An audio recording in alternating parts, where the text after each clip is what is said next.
തമ്മിൽ കണ്ടതുപോലെ തന്നെ സോഷ്യൽ സയൻസിൽ നിങ്ങൾ ആൻസർ ചെയ്യുന്ന സമയത്ത് വരുന്ന മിസ്റ്റേക്സ് ആണ്, കോമൺ മിസ്റ്റേക്സ് ആണ്.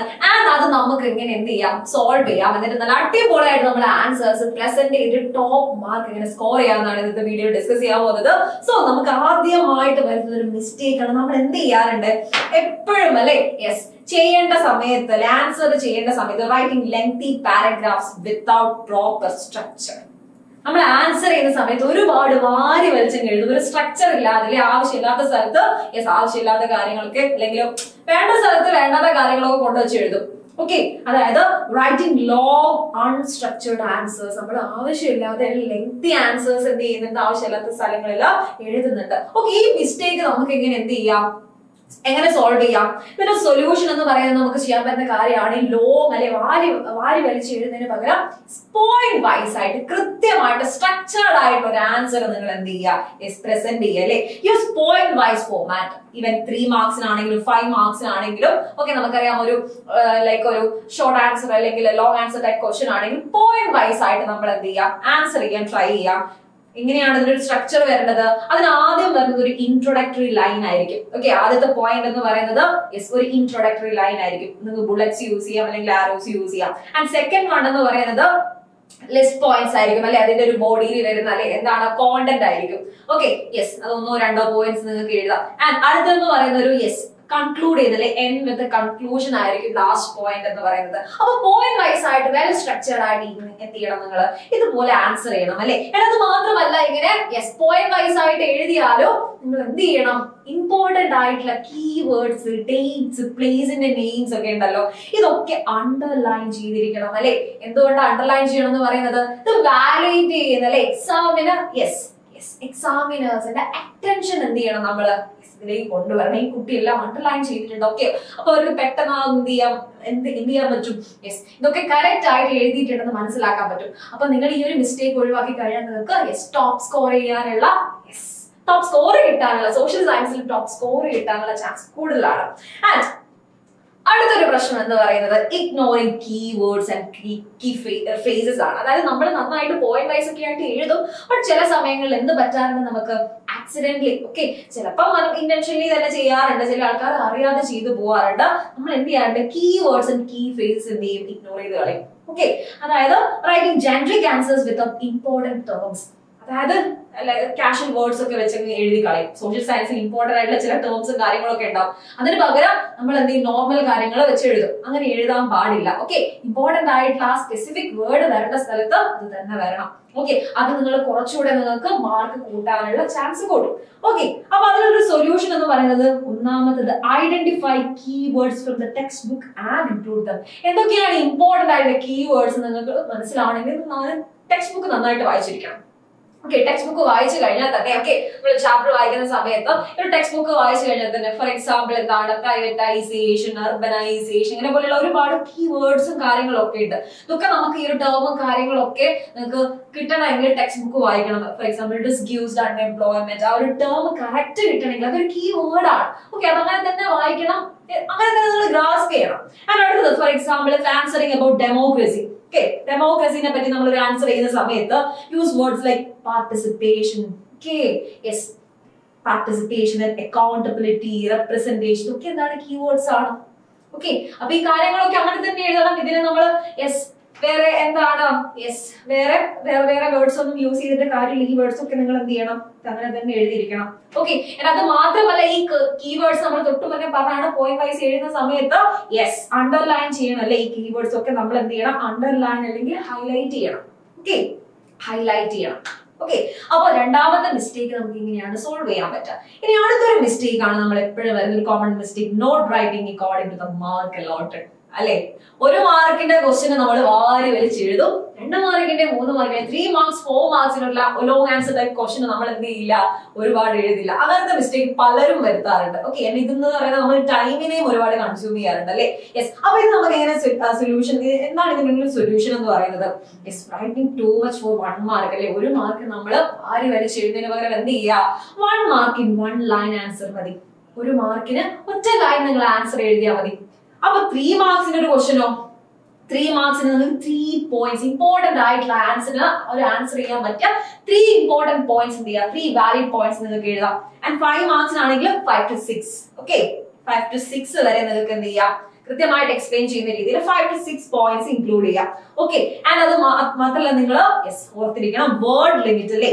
വേർഡ് ലിമിറ്റ്, ആ ഒരു ആൻസറിന് ഇത്രയും എഴുതിയാൽ മതി എന്നുള്ള ബോധം എപ്പോഴും എഴുതുന്ന സമയത്ത് നിങ്ങളുടെ മൈൻഡിൽ ഉണ്ടായിരിക്കണം. ഇല്ലെങ്കിൽ നിങ്ങൾ വാരി വലിച്ച് എഴുതിപ്പോ നിങ്ങളെ സമയം പോകും. ഓക്കെ, നെക്സ്റ്റ് അടുത്തൊരു മിസ്റ്റേക്ക് ആണ് incorrect or incomplete map work. നമുക്ക് ജോഗ്രഫിയിലാണെങ്കിലും അല്ലെങ്കിൽ ഹിസ്റ്ററിയിലാണെങ്കിലും ഒരുപാട് മാപ്പ് ക്വസ്റ്റ്യൻസ് വരാറുണ്ട്.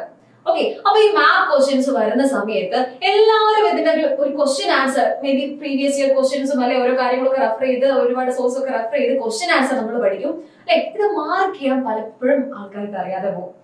ഫോർ എക്സാമ്പിൾ ബേസിക് ആയിട്ടുള്ള സ്റ്റേറ്റ്സ് അല്ലേ, അതിന്റെ ക്യാപിറ്റൽ എവിടെയാണ്, മേജർ സിറ്റീസ് എവിടെയാണെന്ന് പോലും അറിയാത്ത ആൾക്കാരുണ്ട്. പക്ഷെ അതിന്റെ ക്വസ്റ്റ്യന്റെ ആൻസർ അറിയാം, ഇതവിടെ മാർക്ക് ചെയ്യണം എന്ന് അറിയില്ല. അങ്ങനെയുള്ള പലതരത്തിലുള്ള ഇഷ്യൂസ് മാപ്പ് ലൊക്കേറ്റ് ചെയ്യുന്ന സമയത്ത് അല്ലെങ്കിൽ ഒരു മാപ്പ് വർക്ക് വരുന്ന സമയത്ത് നിങ്ങൾക്ക് ഉണ്ടാവാറുണ്ട്. അപ്പോൾ ഇതെങ്ങനെ സോൾവ് ചെയ്യാം? അങ്ങനെ ചെയ്യാൻ പറ്റുന്ന ഒരു കാര്യമാണ് പ്രാക്ടീസ് ചെയ്യാം. മാക്സിമം എന്ത് ചെയ്യുക, മാപ്പ് ക്വസ്റ്റ്യൻസ് അല്ലെ പ്രീവിയസ് ഇയർ അല്ലെ പാസ്റ്റ് ഇയർ നിങ്ങൾ ചോദിച്ചുള്ള ക്വസ്റ്റ്യൻസ് എന്ത് ചെയ്യുക, പ്രാക്ടീസ് ചെയ്യുക. മാപ്പ് വർക്ക്സ് മാക്സിമം പ്രാക്ടീസ് ചെയ്യുക. Okay, use A sharp pencil and label correctly. കൃത്യമായിട്ട് അത് ലേബിൾ ചെയ്ത് തന്നെ പ്രാക്ടീസ് ചെയ്ത് തന്നെ പഠിക്കാം. എങ്കിൽ മാത്രമേ മാപ്പ് ക്വസ്റ്റ്യൻ എന്ത് ചെയ്യുള്ളൂ, കറക്റ്റ് മാർക്ക് കിട്ടുള്ളൂ. ഈസി ആയിട്ട് മാർക്ക് സ്കോർ ചെയ്യാൻ പറ്റുന്ന ഏരിയയാണ് മാപ്പ് വർക്ക് എന്ന് പറയുന്നത്. ഓക്കെ, അപ്പൊ അത് നന്നായിട്ട് പഠിച്ചു കഴിഞ്ഞാൽ നിങ്ങൾക്ക് അടിപൊളിയായിട്ട് പെട്ടെന്ന്, കാരണം അത്രയും ടൈം വേണ്ട നമുക്ക് മാപ്പ് വർക്കിന് അല്ലെ. നമുക്ക് ഇലാബറേറ്റ് ചെയ്ത് എഴുതേണ്ട ആവശ്യമില്ല, നമുക്ക് ജസ്റ്റ് ഒന്ന് ലൊക്കേറ്റ് ചെയ്താൽ മതി. ഇത്രയും ടൈം നമുക്ക് തരും. നമുക്ക് ടൈം അത്രയും കൺസ്യൂം ചെയ്യേണ്ടാത്ത അല്ലെ, ഇത്രയും സ്കോർ കിട്ടുന്ന ഒരു ഏരിയയാണ് മാപ്പ് വർക്ക് എന്ന് പറയുന്നത്. ആൻഡ് മാർക്ക് ചെയ്തതിനു ശേഷം ലാബിൽ ചെയ്തതിനു ശേഷം നിങ്ങൾ എന്ത് ചെയ്യണം, മാപ്പ് വർക്ക്സ് കൃത്യമായിട്ട് റീചെക്ക് ചെയ്യണം. ഓക്കെ, ഡബിൾ ചെക്ക് ചെയ്യണം. നിങ്ങൾ മാർക്ക് ചെയ്തൊക്കെ കറക്റ്റ് ആണോ, അല്ലെങ്കിൽ നിങ്ങൾ ഓപ്ഷൻ കൊടുത്തിട്ട് ഇപ്പൊ ചെന്നൈയിൽ പോയിട്ട് ഓക്കെ നിങ്ങൾ ചെന്നൈ കറക്റ്റ് ആയിരിക്കും ആൻസർ ചെയ്തത്, പക്ഷെ നിങ്ങൾ ഓപ്ഷൻ എ ആയിരിക്കും കൊടുത്തത്, ഓപ്ഷൻ ബിന്റെ ആൻസർ ആയിരിക്കും ചെന്നൈ. ഓക്കെ, അപ്പൊ അങ്ങനെ മാറിപ്പോയിട്ടില്ലല്ലോ. അപ്പൊ നിങ്ങൾ എന്ത് ചെയ്യണം, കൃത്യമായിട്ട് അത് ഡബിൾ ചെക്ക് ചെയ്യണം. ഓക്കെ, മാപ്പ് വർക്ക് ചെയ്യുന്ന സമയത്ത് നിങ്ങൾ വരുന്ന മിസ്റ്റേക്ക് നിങ്ങൾക്ക് ഇങ്ങനെ എന്ത് ചെയ്യാം, റിസോൾവ് ചെയ്യാം. ഓക്കെ, ഇനി അടുത്തൊരു mistake, forgetting to give examples in especially in geography and economics. Okay, എന്താണ് ജോഗ്രഫിന്റെ എക്കണോമിക്സിന്റെ കാര്യത്തിൽ ഈ ഒരു എക്സാമ്പിളിന്റെ ഒരു കാര്യം നിർബന്ധം എന്ന് പറയുന്നത്? നോക്കിയോ, writing theoretical answers without examples. അതായത് ജോഗ്രഫിയിലും എക്കണോമിക്സിലും ഒക്കെ നമ്മളൊരു ആൻസർ ചെയ്യുന്ന സമയത്ത് ഹിസ്റ്ററി പൊളിറ്റിക്കൽ സയൻസിനേക്കാളും കുറച്ചുകൂടെ എക്സാമ്പിൾസ് വെച്ച് എഴുതാൻ നിങ്ങൾ എപ്പോഴും ട്രൈ ചെയ്യണം. ഓക്കെ, ഫോർ എക്സാമ്പിൾ നമ്മൾ മൾട്ടി പർപ്പസ് റിവർ വാലി പ്രോജക്റ്റിനെ പറ്റി ഒരു എസ്സേ അല്ലെങ്കിൽ ഒരു ലോങ് ആൻസർ ടൈപ്പ് ക്വസ്റ്റ്യൻ ചോദിക്കുകയാണെങ്കിൽ നിങ്ങൾ ഒരു ബക്രാൻ അങ്കിൾ അല്ലെ പ്രോജക്റ്റ് ഒക്കെ നിങ്ങൾ എന്ത് ചെയ്യണം, മെൻഷൻ ചെയ്യണം. എക്സാമ്പിൾ എഴുതിയിട്ട് അണ്ടർലൈൻ ഒക്കെ ചെയ്ത് കഴിഞ്ഞാൽ കുറച്ചുകൂടെ എക്സാമ്പിൾ വെച്ച് എഴുതുമ്പോഴത്തേക്ക് ഇത്തരത്തിലുള്ള എസ്പെഷ്യലി ജോഗ്രഫി ആൻഡ് എക്കണോമിക്സിൽ നിങ്ങൾ കുറച്ചുകൂടെ മാർക്ക് സ്കോർ ചെയ്യാൻ പറ്റും. ഓക്കെ, ഇനി അടുത്തൊരു mistake, not reading the question properly അല്ലെ. എടുത്ത് ചാടി എന്ത് ചെയ്യാം, നമ്മൾ ജസ്റ്റ് ഒരു ചിലപ്പോൾ ഒരു കീവേഡ് ഒക്കെ ആയിട്ടുണ്ടാവും, കണ്ടിട്ടുണ്ടോ, ഓക്കെ അതിതാണോ എന്ന് പറഞ്ഞാൽ ചാടി കയറി ആൻസർ ചെയ്യാം. ആ ക്വസ്റ്റ്യൻ വായിച്ച് അവസാനമായിരിക്കും ചിലപ്പോൾ നിങ്ങൾ റിയലൈസ് ചെയ്യുന്നത്, ആൻസർ ചെയ്ത് കഴിയുമ്പോഴായിരിക്കും നിങ്ങൾക്ക് റിയലൈസേഷൻ വരുന്നത് ഇതല്ല ഇതിലെ ആൻസർ എന്ന് പറയുന്നത് അല്ലെ, ക്വസ്റ്റ്യൻ എന്ന് പറയുന്നത് വേറെ ആയിരുന്നു. മേ ബി വീട്ടിൽ ചെന്നിട്ടായിരിക്കും നിങ്ങൾ നോട്ടീസ് ചെയ്യുന്നത്. അപ്പൊ ക്വസ്റ്റ്യൻ കൃത്യമായിട്ട് 2-3 തവണ നിങ്ങൾ എന്ത് ചെയ്യണം, വായിച്ചു നോക്കിയിട്ടുണ്ടാവണം. ഇന്നാണ് കറക്റ്റ് അതിൽ കൊടുക്കേണ്ട ആൻസർ എന്ന് നിങ്ങൾ കൃത്യമായിട്ട് പ്ലാൻ ചെയ്ത് മാത്രമേ ആൻസർ ചെയ്യാൻ പാടുള്ളൂ. ഓക്കെ, അപ്പൊ നമ്മൾ എന്ത് ചെയ്യണം, read the question twice before writing, maximum 3 times. Okay, നമുക്ക് അത്രയും ടൈം ഉണ്ടാവില്ല. മിനിമം നിങ്ങൾ എന്ത് ചെയ്യുക, ട്വൈസ് 2 തവണയെങ്കിലും ക്വസ്റ്റ്യൻ നന്നായിട്ട് വായിക്കാം. Okay, identify keywords like explain. ചില ക്വസ്റ്റ്യന് എക്സ്പ്ലെയിൻ ചെയ്യാൻ മാത്രമേ നിങ്ങൾ ചോദിക്കുന്നുണ്ടാവുള്ളൂ, ചിലത് ജസ്റ്റിഫൈ ചെയ്യാനായിരിക്കാം, ചിലത് ക്രിട്ടിക്കലി അനലൈസ് ചെയ്യാനായിരിക്കാം. അപ്പൊ ഓരോ ടൈപ്പ് ക്വസ്റ്റ്യനും ഓരോ ടൈപ്പ് ആൻസർ ആണ് അവർ എക്സ്പെക്ട് ചെയ്യുക. സോ ഓരോ ക്വസ്റ്റ്യനും കൃത്യമായിട്ട് വായിച്ചു നോക്കിയതിനു ശേഷം മാത്രം എന്ത് ചെയ്യുക, ആൻസർ ചെയ്യുക. ആൻഡ് അടുത്തൊരു മിസ്റ്റേക്ക് എന്താണ്, poor handwriting and presentation. നമുക്കിപ്പോ എല്ലാവരെയും കുറ്റം പറയാൻ പറ്റില്ല, എല്ലാവർക്കും ഓരോ ടൈപ്പ് ഹാൻഡ് റൈറ്റിംഗ് ആയിരിക്കും. നന്നായിട്ട് പഠിക്കുന്ന നമുക്ക് ഉണ്ടാവും ഒരു poor ഹാൻഡ് റൈറ്റിംഗ് ആയിരിക്കും, അത് നമുക്ക് മോശമൊന്നും പറയാൻ പറ്റില്ല. ബട്ട് നമ്മളെ ഹാൻഡ് റൈറ്റിംഗ് നമ്മൾ നല്ല രീതിയിൽ പ്രസന്റ് ചെയ്യാം. ഓക്കെ, അത് അത്ര സൂപ്പർ ആവണമെന്നില്ല, ബ്യൂട്ടിഫുൾ ആവണമെന്നില്ല, ഓക്കെ കാണുന്ന ആൾക്കാർക്ക് അട്രാക്റ്റീവ് ആവണമെന്നില്ല. നമ്മളെ ഹാൻഡ് റൈറ്റിംഗ് ഓക്കെ, നമുക്ക് ഒറിജിനലി നമ്മളെ ഹാൻഡ് റൈറ്റിംഗ് എങ്ങനെയാണോ അത് വൃത്തിയിൽ എഴുതാൻ നോക്കാം. ഓക്കെ, നമുക്ക് കിട്ടിയ സമയം വെച്ചിട്ട് വൃത്തിയിൽ നമ്മൾ ഒരു ആൻസർ പ്രസന്റ് ചെയ്യാൻ നോക്കാം. നീറ്റ് ആയിട്ട് എഴുതാം, നീറ്റ് ആയിട്ട് ക്ലിയർ ആയിട്ട് എഴുതാം. Okay, and Leave a line after each answer to make your sheet look neat. നമുക്കറിയാം ആൻസർ, നിങ്ങൾക്കറിയാം, നിങ്ങൾ എപ്പോഴും യെസ്, നിങ്ങൾക്ക് ഇപ്പോൾ ഒരുപാട് എക്സാംസ് നടന്നുകൊണ്ടിരിക്കുകയാണ്, നിങ്ങൾ നന്നായിട്ട് പ്രാക്ടീസ് ചെയ്തുകൊണ്ടിരിക്കുകയാണ്. അപ്പൊ നിങ്ങൾക്ക് അറിയാം എങ്ങനെയാണ് ആൻസർ ചെയ്യേണ്ടത്. സോ നീറ്റ് ആയിട്ട് ക്ലീൻ ആയിട്ട് നമുക്കറിയുന്ന കാര്യങ്ങൾ നമ്മുടെ ഹാൻഡ് റൈറ്റിംഗിൽ വൃത്തിയായിട്ട് തന്നെ പ്രസന്റ് ചെയ്യാം. ഓക്കെ, നമുക്ക് എന്ത് ചെയ്യാം, ഇതിന് ചെയ്യാൻ പറ്റുന്ന ഒരു കാര്യമാണ് അല്ലേ, നമ്മളൊരു പോയിന്റ് വൈസ്, നമ്മൾ നേരത്തെ പറഞ്ഞ പോയിന്റ് വൈസ് നമ്മൾ എഴുതുന്നുണ്ട്, അല്ലെങ്കിൽ ബുള്ളറ്റ്സ് യൂസ് ചെയ്യുന്നുണ്ട്. യെസ്, അതിന്റെ അത് മാത്രമല്ല നമുക്ക് എന്ത് ചെയ്യാം, ചില ആൻസേഴ്സ് എഴുതുന്ന സമയത്ത് ലോങ് ആൻസർ ടൈപ്പ് ക്വസ്റ്റൻ ഒക്കെ എഴുതുന്ന അങ്ങനത്തെ ഒരു ടൈപ്പ് ഓഫ് ക്വസ്റ്റൻ ചോദിക്കുന്ന സമയത്ത് നിങ്ങൾക്ക് സബ് ഹെഡിങ്സ് ഒക്കെ യൂസ് ചെയ്യാം. ഓക്കെ, ഇതൊക്കെ കാണുമ്പോഴത്തേക്ക് ഒരു വൃത്തിയോ അല്ലെ, നമ്മളൊരു ആൻസർ ഷീറ്റ് കാണുമ്പോഴത്തേക്ക്, ഇത് പ്രസന്റ് ചെയ്തത് കാണുമ്പോഴത്തേക്ക് വളരെ നീറ്റ് ആയിട്ട് ഈ ഒരു കുട്ടി എഴുതിയിട്ടുണ്ടെന്നുള്ള ഒരു ഇംപ്രഷൻ ആർക്ക് കിട്ടും, എക്സാമിനർക്ക് കിട്ടും. ഓക്കെ, അല്ലെങ്കിൽ ഇവാലുവേറ്റ് ചെയ്യുന്ന ആൾക്ക്, ആൻസർ ഷീറ്റ് ഇവാലുവേറ്റ് ചെയ്യുന്ന ആൾക്ക് എന്ത് ചെയ്യും, യെസ്, അങ്ങനത്തെ ഒരു ഇംപ്രഷൻ കിട്ടും. അപ്പൊ നിങ്ങൾ എന്ത് ചെയ്യുക, മാക്സിമം നിങ്ങളുടെ ഹാൻഡ് റൈറ്റിംഗിനെ വളരെ നീറ്റ് ആയിട്ട് എന്ത് ചെയ്യുക, ആൻസർ ഷീറ്റിൽ പ്രസന്റ് ചെയ്യുക. ആൻഡ് അടുത്തൊരു മിസ്റ്റേക്ക്, ലാസ്റ്റ് വൺ നമ്മൾ ഡിസ്കസ് ചെയ്യാൻ പോകുന്നത്, not revising the answer sheet properly. നിങ്ങൾ എല്ലാം ആൻസർ ചെയ്ത് കഴിഞ്ഞിട്ട് നേരെ കൊണ്ട് എന്ത് ചെയ്യാണ്, യെസ്, ടീച്ചറിന്റെ അവിടെ ആരാണ് ഇരിക്കുന്നത്, യെസ് അല്ലെ, അവർക്ക് കൊണ്ട് കൊടുക്കും.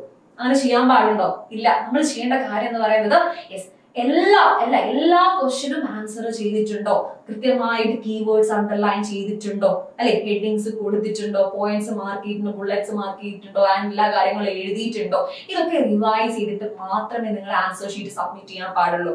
ഓക്കെ, എന്താണ്, അവസാനത്തെ 5 to 10 minutes നമ്മൾ എന്ത് ചെയ്യണം, റിവ്യൂ ചെയ്യണം. നമ്മുടെ ആൻസേഴ്സ് റിവ്യൂ ചെയ്യാൻ വേണ്ടിയിട്ട് നിങ്ങൾ മാറ്റി വെക്കണം. ഓക്കെ, അറ്റ്ലീസ്റ്റ് മിനിമം 8 minutes എങ്കിലും നിങ്ങൾ അതിന് വേണ്ടി സ്പെൻഡ് ചെയ്യണം. Okay, check for spelling errors, even നമ്മൾ നേരത്തെ പറഞ്ഞ കീവേഡ്സ് ഉണ്ടല്ലോ, yes, missing words, okay, incomplete answers, ചില ആൻസേഴ്സിൽ നിങ്ങൾ ചില പോയിന്റ്സ് എഴുതാൻ വിട്ടുപോയിട്ടുണ്ടാവാം. ഈ കാര്യങ്ങളൊക്കെ നിങ്ങൾക്ക് ലാസ്റ്റ് ഈ ഒരു 5-10 മിനിറ്റ് യൂസ് ചെയ്ത് കഴിഞ്ഞാൽ, വളരെ എഫക്റ്റീവ് ആയിട്ട് യൂസ് ചെയ്ത് കഴിഞ്ഞാൽ നിങ്ങൾ ആൻസർ ഷീറ്റ് എന്ത് ചെയ്യാം, നല്ല ഭംഗിയായിട്ട് അല്ലെ, പെർഫെക്റ്റ് ആയിട്ട് നിങ്ങൾ യെസ്, ആരാണോ ഇവാലുവേറ്റ് ചെയ്തത് അല്ലെങ്കിൽ വാല്യുവേഷൻ ചെയ്യുന്നത് അവരെ മുന്നിൽ എത്തിക്കഴിഞ്ഞാൽ ഫുൾ മാർക്ക് കിട്ടുന്ന രീതിയിലേക്ക് മാറും. ഓക്കെ മക്കളെ, ഇത്രയും മിസ്റ്റേക്സ് നിങ്ങൾ കോമൺ ആയിട്ട് വരുത്തുന്ന കാര്യങ്ങളാണ്. അതിന്റെ സൊല്യൂഷനും മിസ് പറഞ്ഞു തന്നിട്ടുണ്ട്. അപ്പൊ ഇതൊക്കെ നിങ്ങൾ മൈൻഡിൽ വെച്ചുകൊണ്ട് മാത്രം എക്സാം ഹോളിലേക്ക് പോവാൻ, നിങ്ങൾ ആൻസർ ചെയ്യുന്ന സമയത്ത്, സോഷ്യൽ സയൻസിന് ആൻസർ ചെയ്യുന്ന സമയത്ത് ഇതൊക്കെ മൈൻഡിൽ വെക്കുക. ഇതുപോലെ അടിപൊളിയായിട്ട് കാര്യങ്ങൾ ഫോളോ ചെയ്ത് നിങ്ങൾ അടിപൊളിയായിട്ട് ആൻസർ ചെയ്താൽ സോഷ്യൽ സയൻസിൽ നിങ്ങൾക്ക് എന്തായാലും ഒരു 95 എബോവ് മാർക്ക് എന്തായാലും നിങ്ങൾക്ക് സ്കോർ ചെയ്യാം. ഒബ്വിയസ്ലി സ്കോർ ചെയ്യാം, ഉറപ്പാണ്. ഈ കാര്യങ്ങളൊക്കെ ഫോളോ ചെയ്ത് നിങ്ങൾക്ക് എന്തായാലും ടോപ്പ് സ്കോർ തന്നെ കിട്ടും. സോ ഇതൊക്കെ ഫോളോ ചെയ്ത് നന്നായിട്ട് ആൻസർ ചെയ്യുക. അടുത്ത വീഡിയോയിൽ കാണാം. ബൈ.